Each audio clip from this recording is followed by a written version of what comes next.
नमस्कार दोस्तों, राधे राधे। स्वागत करती हूँ आप सभी को मेरे चैनल बबीता एंड ब्लॉग में। दोस्तों, धार्मिक मान्यताओं के अनुसार शरद पूर्णिमा के दिन श्री कृष्ण ने यमुना के तट पर गोपियों के साथ रास रचाया था। शरद पूर्णिमा को और कोजागरी पूर्णिमा समेत कई नामों से जाना जाता है। हर साल आश्विन मास के शुक्ल पक्ष की पूर्णिमा तिथि को शरद पूर्णिमा मनाया जाता है। धार्मिक मान्यताओं के अनुसार शरद पूर्णिमा के दिन चंद्रदेव पृथ्वी के निकट आते हैं और माता लक्ष्मी भी धरती पर विचरण करती है। इसलिए इस विशेष दिन माँ लक्ष्मी नारायण की पूजा अर्चना बेहद महत्वपूर्ण मानी जाती है। दोस्तों, तो मैं शरद पूर्णिमा की पूजा कैसे की हूँ वो सब आप लोग के साथ शेयर कर रही हूँ। तो चलिए पूजा करके दिखाती हूँ। सर्वप्रथम मैं कलश के स्थापना के लिए मैं यहाँ पर एक पात्र में थोड़ी सी चावल रख लिए हैं। इसी पर मैं कलश का स्थापना करूँगी। तभी मेरा कलश है, कलश में मैं स्वास्तिक बना ली हूँ और इसमें हल्दी के गांठ सुपारी और अच्छा डाल के मैं कलश में वो रख दी हूँ। अब इस पर हम आम का पल्लू डाल देंगे, उसको भी मैं टीका लगा ली हूँ। अब इस पर हम रखेंगे पान पत्र जो कि घट में भरा जाता है, तो इसमें हमने पान पत्र रख दिए हैं। अब इसी के ऊपर हम एक केला दे देंगे और उसमें हम एक सुपारी डालेंगे। तो ये हमारा कलश स्थापना हो गया। सिंपल तरीके से शरद पूर्णिमा के दिन एक कलश जरूर रखा जाता है। और मैं सर्वप्रथम कर दूँगी गणेश जी के टीका। उसके साथ साथ मैं सभी देवी देवता को मैं जो हमारे देव हैं उनको मैं चंदन का टीका लगाऊंगी और माताओं को सिंदूर का टीका लगाऊंगी। यहाँ मैंने लाल पुष्प गणेश भगवान को चढ़ा दिए हैं। एक गुड़हल के फूल मैं माता रानी को चढ़ा दे रही हूँ और गेंदे का फूल मैं सभी देवी देवता पर चढ़ा दूँगी, क्योंकि गुड़हल के फूल शाम के समय नहीं टिक पाता है और नरम मुरझा जाते हैं। इसीलिए हम एक ही किसी तरह से बचा कर रखी थी। तो मैंने गणेश जी को ही सिर्फ चढ़ाए हैं और सभी देवी देवता पर हम एक एक करके फूल को हम समर्पित कर देंगे। और हम कलश है तो कलश को भी हम फूलों से सजा लेंगे। और इस तरह से हमारा शरद पूर्णिमा के दिन हम पूजा किए हैं।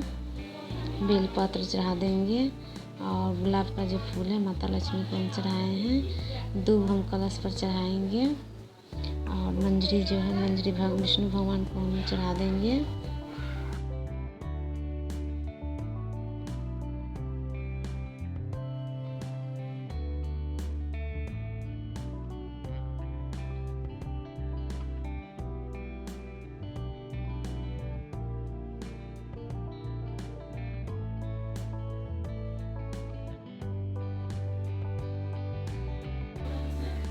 इस तरह से शरद पूर्णिमा के दिन सफ़ेद फूल का भी और पीले फूल का भी बहुत महत्व है। इसी से हमारे माता लक्ष्मी को पूजा किया जाता है। और यहाँ मैं कलश को भी सजा लूँगी।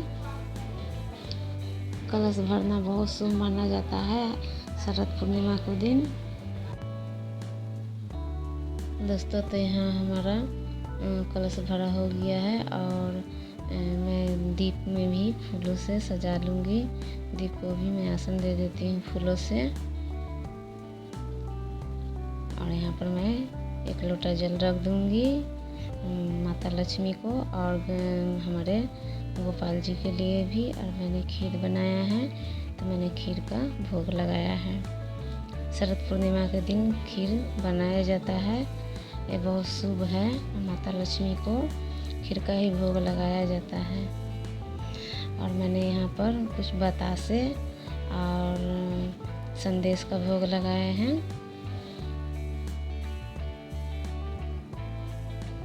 और यहाँ मैं एक कलश रखूँगी, उसमें मैं जल भर कर रखूँगी और उसमें मैं कच्चा दूध थोड़ा सा डाल दूँगी और थोड़ा सफ़ेद फूल भी दूँगी उसमें। ये हमारे चंद्रदेव का और रख देंगे इसी लोटे से।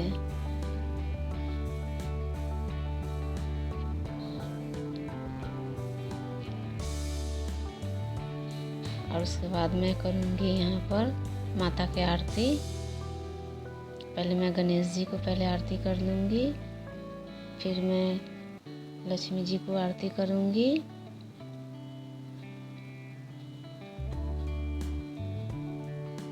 उसके बाद मैं सभी देवी देवता को आरती कर लूँगी। इस तरह से मैंने शरद पूर्णिमा को शाम को मैंने पूजा की साधारण तरीके से मंदिर में ही।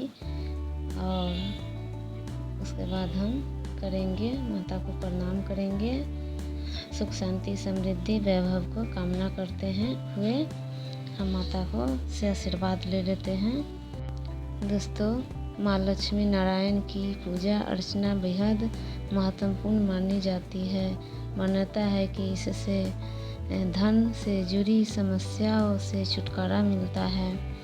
ऐसा कहा जाता है कि शरद पूर्णिमा के दिन प्रभु श्री कृष्ण ने यमुना के तट पर गोपियों के साथ महारास रचाया था, इसीलिए इसे रास पूर्णिमा भी कहा जाता है।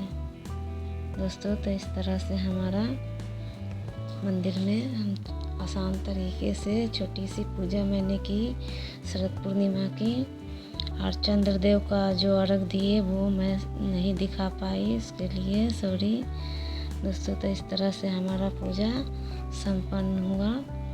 अगर हमारा ये वीडियो आप लोगों को पसंद आया होगा पूजा करने का, तो लाइक और सब्सक्राइब ज़रूर कीजिएगा।